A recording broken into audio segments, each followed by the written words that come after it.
Welcome to this new BVTV Spotcast coming to you from the UK studios of BizVision. Now, I'm your host, Malcolm Gallagher, and this is number 3, and it's the Go Time Trilogy of BVTV Silverpreneur. Now, for the last time, sadly, we've got to say hello to author Jill McAbe. Hello, Jill.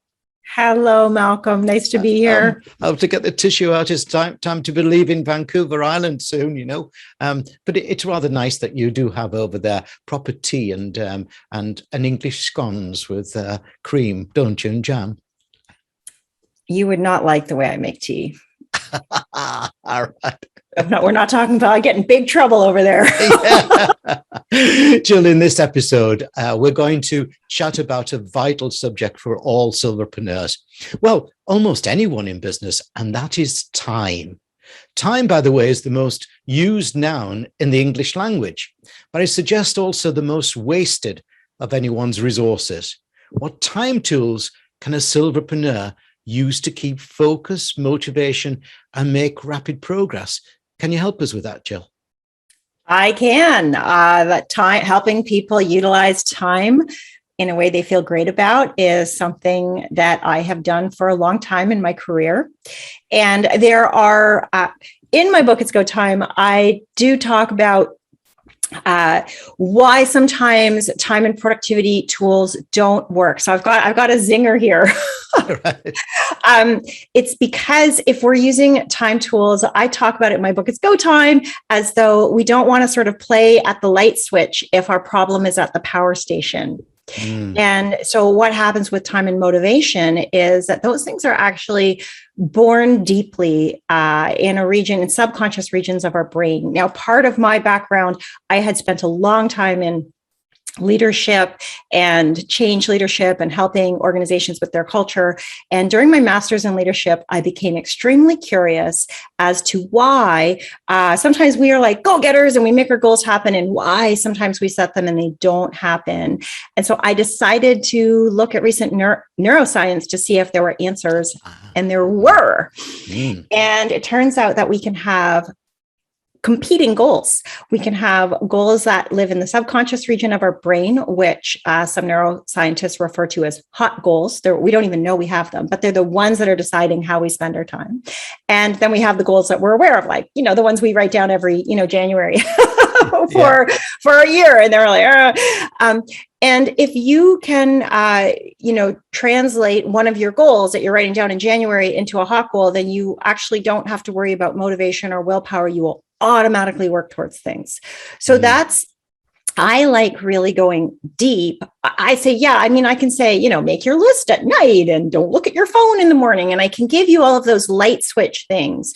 But if there's something deep inside of you that has a competing goal, then if you've been stuck on a goal and you've been wondering, why the heck have I not achieved this? It's actually because it's going up against something else. And when it comes to people starting businesses, Malcolm, what I've seen is that it's often something about fear of being seen or out front. These are often people who, by the time you're 50 or 60, maybe worked with other people or worked on a team, or and maybe they were culturally told, don't stand out, don't show off. And those actually become competing goals. So I go into the root in It's Go Time. We get rid of those blocks, and then time and motivation do become the new normal.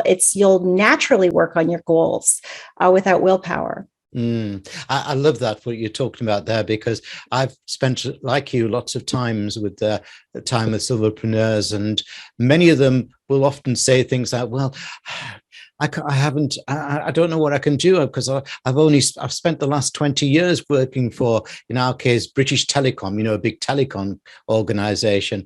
And I'm thinking, well, what have you learned in those 20 years? Well, I've just done my job. Well, when they actually get down and list it out, what they've been doing in that job, you suddenly realize the value of what they've got to offer for somebody. And I say to people, don't stop selling time. Don't sell time, sell your brain. Great advice.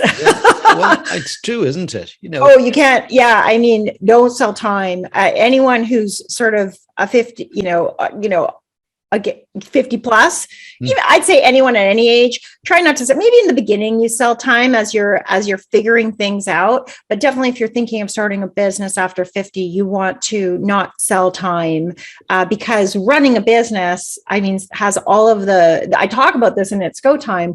There's your operations, there's your marketing, there's your sales, there's your admin, there's legal stuff, there's it all exists in your own business. And then you're the product as well. You just won't, again, I like to help people have businesses that leave them time to enjoy their families and nature and life and their other pursuits. So don't sell time. Sell what you can do for people. And I'm sure there's. Sell your brain, not time. That's what I'm saying. Thanks, Jill. Now, let me remind our audience of your URL for the very last time. We'll have to, we can't just finish this. You'll have to come back another time for another trilogy. All right.